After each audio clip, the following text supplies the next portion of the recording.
টাকার জন্য ঢাকায় যাবি, টাকাই কামাই কর গা, জমিন দিয়া দিন বর্গা। ওরে টাকা পয়সা মানি, এই টাকা পয়সার জন্যই তো এত কিছু। টাকা উটকি দিয়ে ঢুকিয়ে দেবো না। তুমি আমার জীবন, তুমি ছাড়া কেউ টাকা কামানোর জন্য বউকে দেখিয়ে ব্যবসা বাণিজ্য করে। ভাইরে, বউ অন্তঃসত্ত্বা হওয়ার পরও তাদের ব্যবসা বাণিজ্য কেউ থামাইতে পারবে না। এরকম একটা মেয়ে যদি আমার ব্যাটার বউ হতো। দেখেন বন্ধুরা, আমার বউয়ের বেদনা উঠছে, এখনই বাচ্চা হয়ে যাব। বউ তুমি চিল্লাও চিল্লাও, এগুলা ভিডিও আপলোড করলে তো ডেহা ডেহা ডেহা। মোনালিসা বিপ জব বউটা খায়া কামাই করি পয়সা পয়সা পয়সা। ও পিয়ারি ভাই, আপনি আমাকে প্লিজ জানাবেন, এইভাবে ভিডিও বানিয়ে কি আপনি ডেলিভারির টাকা ম্যানেজ করতেছেন? এই তো আর কয়দিন পরে বউয়ের বাচ্চা হবে, ডেলিভারি হবে, কিন্তু তার ভিডিও বানানো থামাইতে পারবে না, কারণ তার ব্যবসা বাণিজ্য করতে হবে, তার বউয়ের ডেলিভারি চার্জের টাকাটাও এখান থেকেই তুলতে হবে। সঠিক বলেছেন, আপনার বুদ্ধি ভালো। বাজান, আমি ওই যে আগেই বললাম, টাকা পয়সার জন্যই এত এত এত কিছু।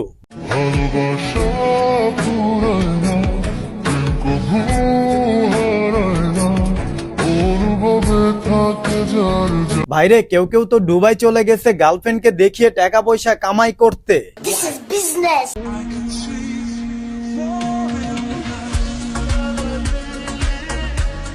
ভাই, তুই দুবাই গেছিস ঠিক আছে, বুঝলাম, তুই দুবাইয়ের ভালো কিছু দেখা, কিন্তু তুই তো এমন ভালো কিছু দেখাইতেছিস তোর গার্লফ্রেন্ডের, যা দেখার জন্য মোটেও প্রস্তুত ছিলাম না রাসেল ভাই।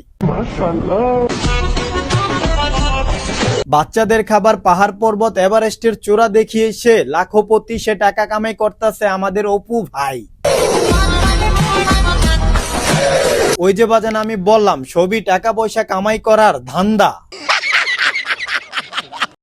আমরা মধ্যবিত্ত পরিবারের সন্তান ভাই, আমাদের মা বাবার কাছে জমিদারি থাকে না। বাঁচতে হলে, জীবনে চলতে হলে অবশ্যই টাকা পয়সার দরকার আছে, কিন্তু টাকা পয়সা বেশি হইলে আবার আকাশ দিয়ে ওড়া যাবে না। কিন্তু আমাদের এই এলেক সবুজ ভাইয়া টাকা পয়সা কামাই করে সে আকাশে উঠতেছে। আমরা বংশগত চুলা, অ্যাটিটিউড না ভাই। আসলে আমরা যেভাবে চলি, এভাবে চলার ক্ষমতা রাজার পুতেরও নাই। তুয়া মারা খা।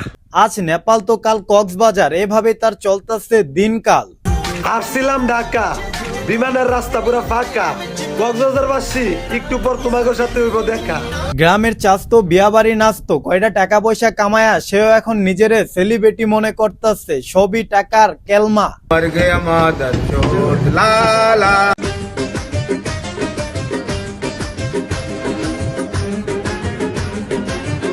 টাকা পয়সা মানি জাদু জানে ভাই, জাদু জানে। দেখেন, মানিক মিয়াকে ডাস্টবিন থেকে খাবার কুড়িয়ে খেত, সে এখন হেলিকপ্টার দিয়ে ঘুরে বেড়া। টাকা পয়সা মানি মানুষকে পরিবর্তন করে, তার উজ্জ্বল দৃষ্টান্ত হইতেছে আমাদের মানিক মিয়া। দেখেন, তার হেলিকপ্টার দিয়ে লাড়াচাড়া মারা বাড়া। তোর কপালে জুতার বাড়ি হারামি। টাকা পয়সার কাছে আজ সত্যি হেরে গেলাম। টাকা নাই বলে প্রিয় শখের জিনিসটাও কিনতে পারি না। টাকা নাই বলে প্রিয় শখের জিনিসটাও আমার হয় না। টাকা নাই বলে প্রিয় মানুষগুলো এখন আর ভালোবাসে না। টাকা নাই বলে কেউ আর আমাকে ভালোবাসতে জানে না। টাকা নাই বলে বন্ধু বান্ধব, আত্মীয় স্বজন কেউ আমার পরিচয় দেয় না। টাকার খুব মূল্য বুঝতে পেরেছি। টাকা ছাড়া এই জীবনে চলা অসম্ভব।